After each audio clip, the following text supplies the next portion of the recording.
Why are your pants off? Your dick's out! It's okay. Large. Put your dick back in. Just kidding.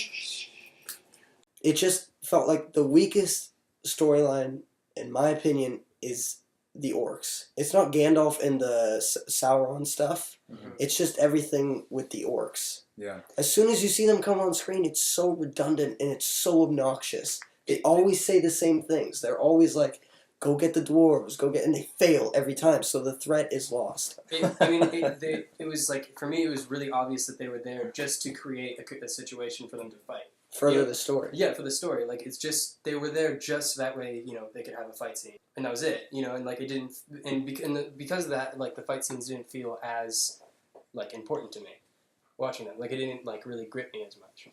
I mean, I agree with that, but I think that the backstory is there as far as Sauron telling them to do this stuff, and Azog having the beef with Thorin, but it's still so incredibly forced, because you see Azog walking up to his son Bolg, and Azog is busy commanding armies, so Azog is like, Bolg, you have to go after this dwarf. No, that's what I mean, like, you could see how forced it is. Exactly. And that throws me off. I agree with that, but I just think that Azog's thing is there.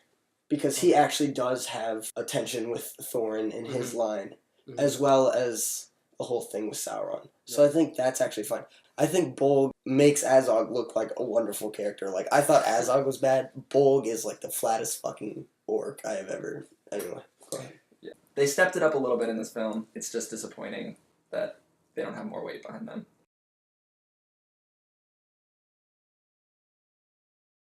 The fact is that none of the dwarves die in the book. Anything like that is now omitted. Like, you can't make that kind of point, because this movie has strayed so far away from the book that he could very well kill off any of the dwarves. Anything can happen. Yeah, anything could happen. So the dwarves seem so, interchangeable already. Like, they can be switched out. Like, you wouldn't even fucking notice if one of them wasn't there. So, like, seriously, give us a sense of weight. Kill off one of the dwarves. It would serve you a purpose. And I know, hey, this is a spoiler review. It's also, I'm going to spoil something for the third movie right now. So, plug your ears or go away if you need to, but 5 dwarves die at the end. And that is very weighted, but I think that, you could have one die in this movie. That way, we get more of a sense of danger. It's the same idea with Legolas. He's not in the book. And just like how you said about the dwarves dying, it doesn't happen in the book.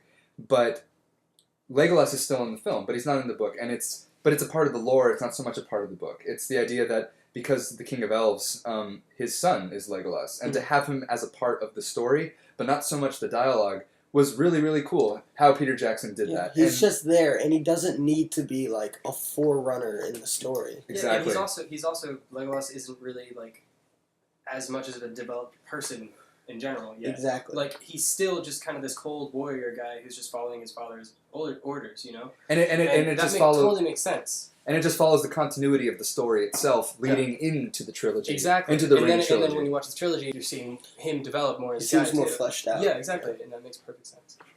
And my other thing is that Keely, the dwarf that gets shot with an arrow, the reason that doesn't work is that because that's so obviously a ploy to have this romance.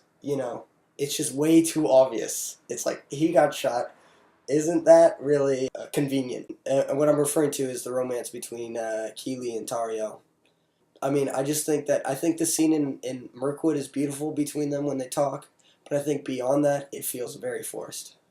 I think that was important because, like, the whole idea of Tariel being introduced, even though she's not a component of Lord of the Rings as a series of film, the idea that her character invokes Legolas being involved in this quest, the fact that without her, Legolas wouldn't have been involved because he's like, fuck the dwarves, but with her in the film, he's just like, I don't care about anything else that's going on. I'm doing this because of the passion that I share for you. I'm just curious, do you think Legolas is in love with Tariel or is just really cares about her in the sense that he's worried about her, or what do you think the deal is there? I think the Elf King makes that very clear when they have that whole conversation where he's talking to her. And he's talking to her as someone that's below him, whereas Legolas is his direct descendant and is his son. But he makes that, like, confirmation of the fact that Legolas is infatuated with this character, and he doesn't define what that is as far as love or relationship or what it means, but he says that Legolas is very involved, and then the fact that Legolas goes right after her, the second that she leaves, You know, he doesn't hesitate when like he's telling them to close the gates and they say she's out there, and he goes, "Oh fuck it, I'm going on an adventure." You know, I think that's really important, and that sets the tone for whatever that relationship's supposed to be. Like, because Legolas thinks that she's going after the orcs just for the sake of killing the orcs, right? No, she's going after to No. check if the guy's okay. No, that's what she's doing, but Legolas thinks that she's doing it for the orcs. You're right. Yeah. Their story is between them is like a darkness is spreading, Yeah. and that's what she says she cares about. But she also really is in love with this dwarf, and Legolas has hints of that. Yeah, in that scene where he's fighting the orc, it shows that Legolas is like fulfilling her quest.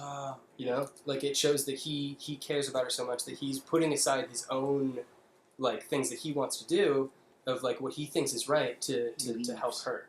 But the thing is, for the end of the film, each character ends in a different way. And for Legolas, the last you see of him is chasing after an orc on a horse. Just More kind of about like that like him chasing after her. Exactly. You know? Exactly.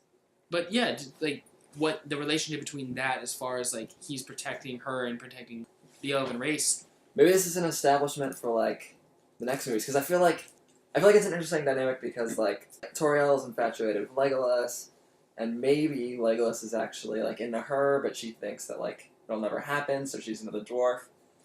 You know, I don't know. I predict that maybe she dies, and that's why Legolas never has any love interest. I said that in too. all Yeah, of Lord of the yeah, Rings. yeah. That's why he's like stone cold when it comes to the ladies in It's also why in the Lord of the Rings, is because like his lover died, and that'll be a really great backstory for. Yeah. And not just that, but Yes. a lover that didn't love him. That's true. yeah, Yeah, but it seems like she has feelings for him. She does, but she's not. He's not what she's looking for. and but his father Yeah, shut down her dreams. Like she was into him, but that's she true. thinks she can She never got shut down attain and then him. went for the Yeah, so it's kind of this complicated thing because they could be together if like they just said fuck it. said fuck it. Well, yeah, exactly. But the thing about that is the really cool thing about the relationship between the different races is the father says like he's too good for you. Basically, he doesn't say that Legolas doesn't love her. He doesn't say that. He says the exact opposite. He says Yeah. Legolas does care for you, but he also calls her a peasant. You know, he says like you mean nothing because you are not a descendant of the throne. And then Oh, that would be incestual. So that's not. no, I know.